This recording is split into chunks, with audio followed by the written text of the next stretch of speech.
An NYPD detective is under investigation after he was caught on surveillance stealing money from a cash register during a cigarette raid. Now, if you're wondering what a cigarette raid is, apparently in New York, there's a huge issue with untaxed cigarettes, and cops are trying to get to the bottom of it. So they went into one convenience store while Ali Abdullah was working, and they proceeded to do a raid. During the raid, all of a sudden, there was $2,650 missing, and Abdullah thought that maybe one of his employees stole the money. But later, he looked at surveillance video and he saw this. See him there? That's the detective.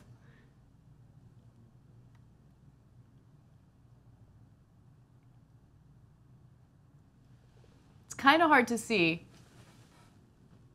Yeah. But he's grabbing the money. You see the money. He's like, oh, I want that. Oh, he's turning his back sort of so nobody sees him take the money. Oh, maybe there's some more money over here.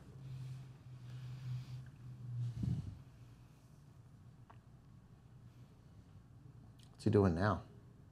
I think he's stuffing it in a bag or something. He's raiding the minibar. It's weighted, detective. They're going to know. There he is. So the detective is Cyrus, and he has been placed on leave with no pay.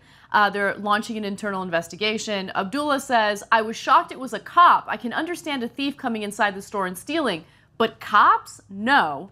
And also, the $2,650 is not listed on police documents of items seized during the raid. Because as you know, when a raid occurs, oftentimes cops will seize money because they'll claim that that's part of the evidence, and then they get to keep the money as, the forfeiture laws. The department, exactly. So in this case, that's not what happened. This money wasn't taken as evidence. This money was just taken so the guy could take $2,600. Yeah, and they turned in $593.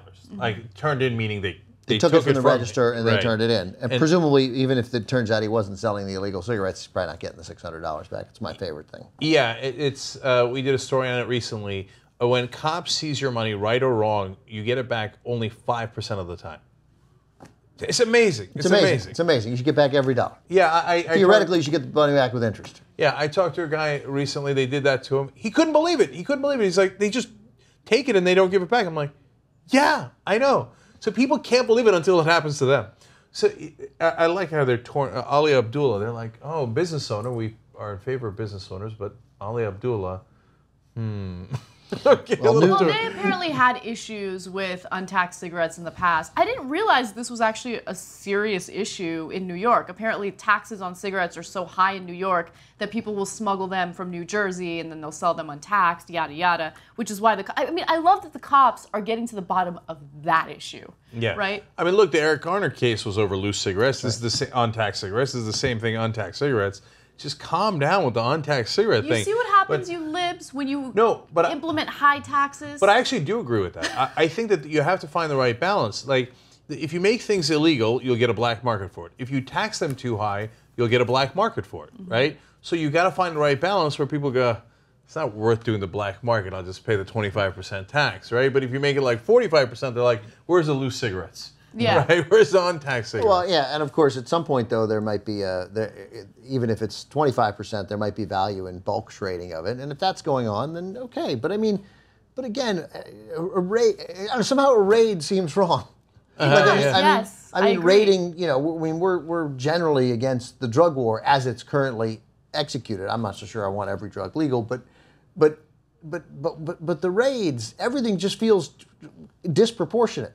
And again, that money's not yours, Detective Cyrus. You know, the money belongs to someone else. So I'm sorry to interrupt you. There's another part of this. That's stealing. That's stealing. But I mean, it's such a basic thing. Like what makes you think you could just take that money? You didn't win it gambling. It's not yours. So the department, you're hilarious. The department figured out that this happened, right? Because Abdullah actually called the cops and let the cops know what happened, and they just completely ignored him.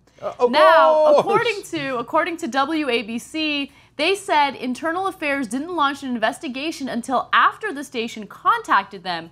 Cyrus was suspended without pay, and 2 other officers were placed on modified duty. Sergeant Fritz Glamond, who supervised the raid, and Sergeant Valerie Santos, who allegedly didn't report the complaint after being told about it. I mean, it's so dumb. I mean, once they've got the complaint, and if he said he had surveillance video, I mean, it's just so stupid. Then at the bare minimum of Detective Cyrus, you just have to show up at that place the next day and say, you know, I was going through stuff. It turns out I have this $2,700. I think it's yours. And, you know, whatever. Yeah. You know. Yeah. The thing is, we probably don't see the hundreds of times it doesn't make it into the news. And so they're probably used to like, oh, you got a complaint. Yeah, they got us working around the clock on that, right? No, but if you know. Because like we did a story just yesterday, Mario Gibbons, guy who got tased and pummeled by Slager, the guy who wound up shooting Walter Scott, right? That was his earlier abuse case. And he files a complaint. They're like, complaint? Yeah, right. No, we investigated. He's totally not guilty. Right? So I'm sure that that's in a lot of ways standard operating procedure. I'm sure it is. I don't doubt that they dismiss complaints with only cursory investigations, if any. But if Ali Abdullah mentions that there's video of it, unless you're incredibly dumb, you stand up and take notice. That's all. Yeah, I wonder if he mentioned the video at that point. And then finally, it's a cop story, so I'm just a little relieved that no one got shot.